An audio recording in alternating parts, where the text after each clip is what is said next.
पैतृक जमीन जो है वो किसी और के नाम पर हो गया, पता नहीं है किसके नाम पे हो गया, जमीन पास में है ना, जमीन का जो है जमीन आपके पास है लेकिन वो किसी और के नाम हो गया। लेकिन बहुत लोगों के साथ समस्या है कि जमीन जो है जमीन भी पास में नहीं है, लेकिन आपको पता है, आपके पिता को पता, आपके दादा को पता है कि ये जमीन आपकी है, आपके पूर्वज की जमीन है, जो कि अवैध तरीके से कोई व्यक्ति के द्वारा कब्जा कर लिया गया है और उसी के नाम से आज वर्तमान में जमीन भी है। लेकिन आपने जमीन ना बेचा है और ना वो खरीदा है, तो जमीन उसके नाम से होगा कैसे? ना आपने उसको किसी प्रकार का कोई गिफ्ट किया है ना, गिफ्ट डीड भी तैयार नहीं हुआ, ना उसका जो है एक वसीयत बना है, ना उसका एक जो है सरकार के द्वारा कोई पर्चा निर्गत किया गया है जीवन यापन करने के लिए। तो आखिर वो जमीन उसके नाम पर हुआ कैसे? फिर वो जमीन उसके नाम पर हुआ कैसे? क्या इस प्रकार का जमीन को आप प्राप्त कर सकते हैं? ऐसा नियम है, ऐसा कानून है?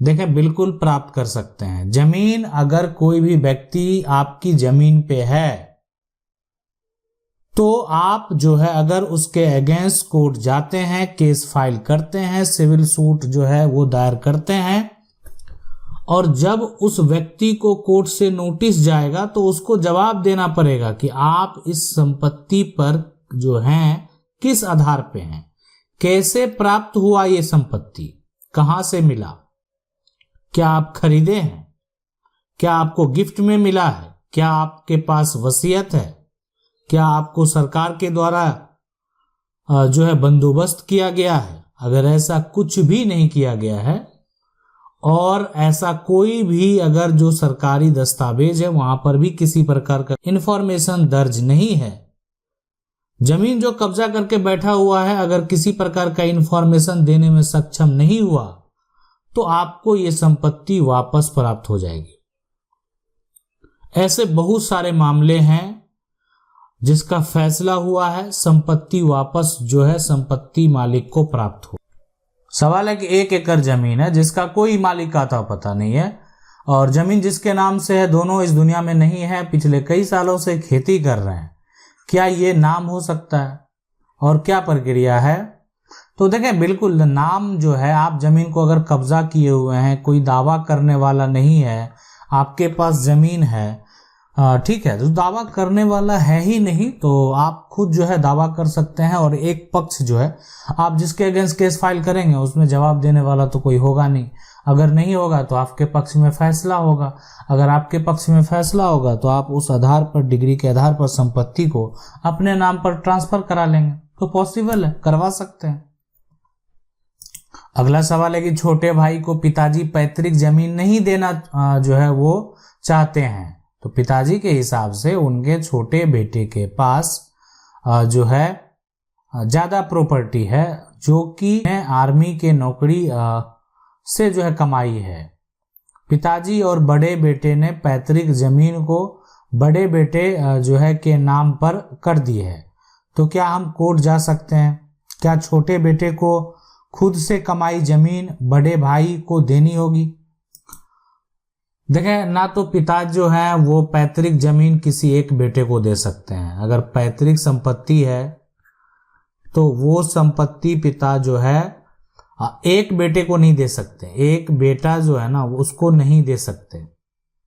अगर देते हैं तो भविष्य में अगर छोटा बेटा जो है या बड़ा बेटा, जो भी ये बेटा है, वो अगर कोर्ट जाता है तो ये पैतृक संपत्ति को हासिल कर सकता है। इसलिए कि अर्जित संपत्ति पिताजी एक बेटे को दे सकते हैं, पैतृक संपत्ति नहीं दे सकते हैं। अगर कोई, देखें, किन्हीं को अगर मान लेते हैं जॉब है और वो जॉब से कमाकर अपनी संपत्ति खरीदे हैं तो उस पे किसी का अधिकार नहीं होता, उस व्यक्ति का पत्नी तक का अधिकार नहीं होता, उस जो है व्यक्ति का बच्चे तक का अधिकार नहीं होता। तो इसलिए कोई व्यक्ति अगर अपनी कमाई से कुछ भी खरीदता है तो उसका राइट उस संपत्ति पे तब तक होता है जब तक वो व्यक्ति जीवित है। अगला सवाल कह रहे हैं, हेलो सर, नमस्कार, मैं मणिकांत कुमार सर, मैं अपने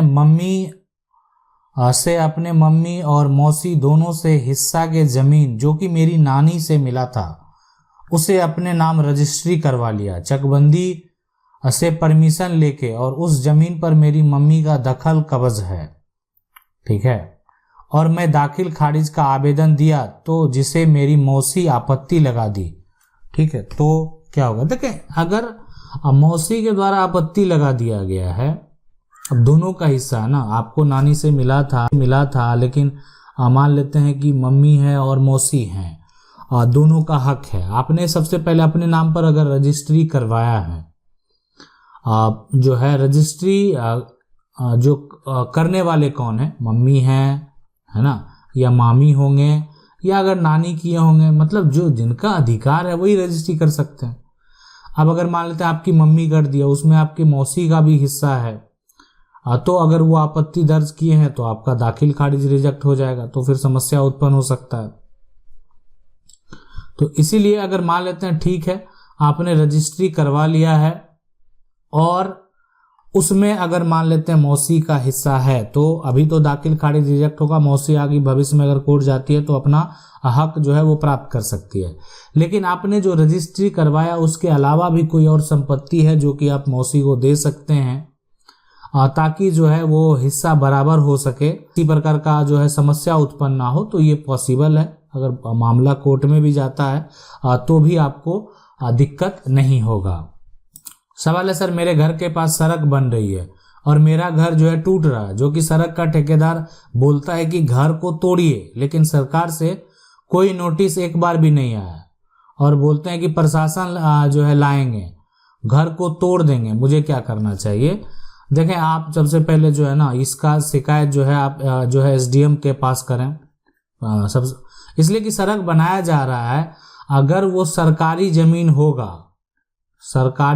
होगा तब तो आप एसडीएम के पास शिकायत भी करेंगे, तो भी जो ये आदेश जारी हो सकता है कि उस आपके मकान को या आपके किसी तरह का कोई भी बाउंड्री है तो उसको तोड़ दिया जाए। तो ये पॉसिबिलिटी है कि ऐसा किया जा सकता है, ठीक है।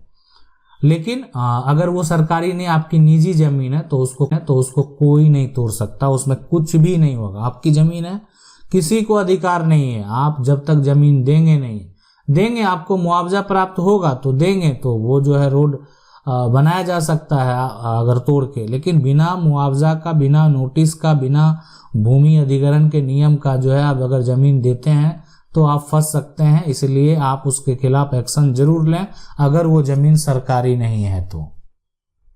सवाल है कि पति 2 शादी किया है और दूसरी पत्नी के बच्चों को जो है यहाँ पर वसीयत कर दे, जमीन पर कब्जा कैसे करे, जबकि पहली पत्नी के बच्चों को उनके हक और जमीन खेत मिल चुका है, तो कब्जा जमीन पर कैसे कर सकते हैं?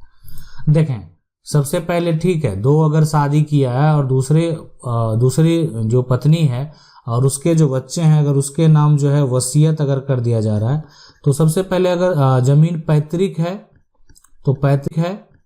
तो पैतृक संपत्ति का जो है वसीयत अगर ऐसा किया भी जाएगा तो उसका मान्यता नहीं होगा, मान्यता जो है वो नहीं होगा। तो ये आप समझ लें कि पैतृक संपत्ति है। लेकिन अगर वो दूसरी पत्नी के जो है बच्चों के नाम कर रहे हैं, ऐसा कर रहे हैं, तो आप जो है वसीयत अगर कर दिया गया है, वसीयत रजिस्टर वसीयत तैयार किया गया है, तो आप उसको सिविल कोर्ट में केस फाइल करके कैंसिल करा भी सकते हैं, ठीक है। और रही बात हक का, तो यहाँ पर जो है दूसरी पत्नी का हक नहीं होगा। कानूनी तौर पे अगर आप जाएंगे तो पहली पत्नी का ही हक होगा। बिना तलाक का अगर दूसरी पत्नी से शादी किया गया है, पहली पत्नी को तलाक नहीं दिया गया है, तो उस केस में दूसरी पत्नी का कानूनी रूप से कोई अधिकार नहीं होगा। सवाल है कि सर, मेरे पिताजी लिव इन रिलेशनशिप में रहते हैं, मेरे माताजी के साथ तलाक नहीं हुआ, अब मेरे पिताजी हमारी पैतृक संपत्ति को अपनी लवर के बेटे के नाम पर जमीन करवा दी। मेरे माताजी ने मेरे पिताजी के ऊपर जमीन स्टे का केस चल रहा था, लेकिन उसमें स्टे नहीं मिला, क्या अब जमीन की रजिस्ट्री जो है कैंसिल हो जाएगी? देखें, आपका जो जमीन संबंधित विवाद है उसको आप सिविल कोर्ट में जो है लेकर जाइए, ठीक है। आप सिविल कोर्ट में लेकर जाइए। जमीन अगर आपका केस फाइल हो गया और केस फाइल के दौरान अगर बेच भी देता है तो भी जो है आपके पक्ष में न्याय होगा। देखें, आप उत्तराधिकारी हैं, इसलिए जो अगर दूसरी पत्नी है, सबसे पहले तो दूसरी पत्नी अभी है ही नहीं, कि शादी नहीं हुआ है, उसके बाद जो है अगर संपत्ति जो है वो पैतृक है, अपना तो उनका संपत्ति है नहीं, अपना कमाया हुआ संपत्ति रहता तो उसका एक दावा होता। लेकिन आप दादा परदादा जो पूर्वज की संपत्ति है उस पर उतना अधिकार है, यानी अगर आपके जो है जिनसे विवाह हुआ अगर उससे बच्चे होते तो बच्चे का जन्म से अधिकार होता उस संपत्ति पे, जन्म लिया उसका अधिकार हो गया पैतृक संपत्ति पे। तो इसीलिए अगर ऐसा करते हैं तो आप उसको मामले को सिविल कोर्ट में लेकर जाएं। फर्जी वंशावली जो है बनाना का आरोप भी अपने पिता पर आप लगा सकते हैं, 420 ही करना होगा। लेकिन वंशावली आप गलत नहीं बना सकते। जब आपका विवाह हुआ उनपे जो बच्चे हैं उसका नाम देना होगा।